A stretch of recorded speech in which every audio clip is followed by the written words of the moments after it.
Idol, ito na po ang ating menu for today. Yung Sautéed Alogbati natin mga ka-idol. So ito na po, titikman natin to at kakainin talaga natin.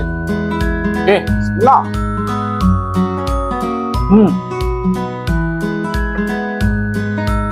Panalo ang timpla mga ka-idol. So sana magustuhan po ito nito. Gayahin nyo mga ka-idol. Abangan nyo, i-upload natin to.